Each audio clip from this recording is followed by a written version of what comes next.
So I recently completed reading Remarkably Bright Creatures. This was my buddy read that my bestie and I were doing together. It was a very, very interesting book. It's a really tender story and I actually enjoyed it quite a bit. This is a contemporary fiction story that's got a touch of like magical realism in it.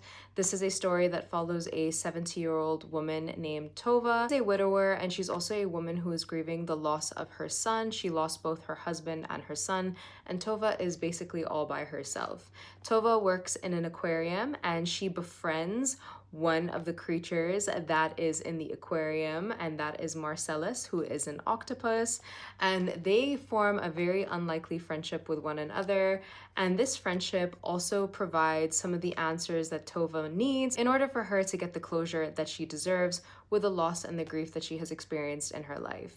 Now, Remarkably Bright Creatures to me was a very, very interesting reading experience as an overall, because I found myself reading this book and enjoying it when I read it, but I would put it down and kind of forget about it. So the pacing for my reading was quite odd with this book. I just want to preface that because it took me so long to actually get through this book. There's a lot of things about this book that I really enjoyed. For one, I really appreciated that the main protagonist of this work is actually an elderly woman, and I really appreciated the mysterious element that was surrounding this book, that was surrounding Tova's family. I think what Remarkably Bright Creatures does really, really well is highlight the beauty in connectivity within a community, within people. It highlights the importance of having relationships with each other, whether it's platonic, whether it's romantic, whether it's familial. I think it just really pinpoints how important that is for everybody's life to have people around them that they can count on. I also really love the way that the story explored friendship, and I absolutely loved Marcellus as a character. I'm wearing my octopus earrings in honor of Marcellus. My only critique of this work, I will say, is the pacing a little bit, and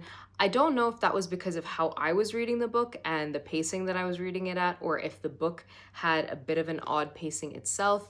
I did feel like it got really slow somewhere in the middle. That is my only real critique of the work. And one of the things that I really, really liked about this book is how it explored the subject of loss and grief, and how it talks about loss and grief from the lens of how it can be something that isolates people from the present and isolates people from the relationships that they already have around them, and maybe the relationships that they're kind of taking for granted a little bit. And I think it just really emphasizes the importance of embracing what is present and what is around you, and to be grateful for the things that surround you and the people that surround you, and not to run away from that like love and tenderness and hope just because you're holding on to the past. That is my full review of Remarkably Bright Creatures. I am really happy that I got around to reading this book and finishing it. I cannot wait to watch the movie, and I'm gonna probably write my thoughts on my little letterbox account once I do.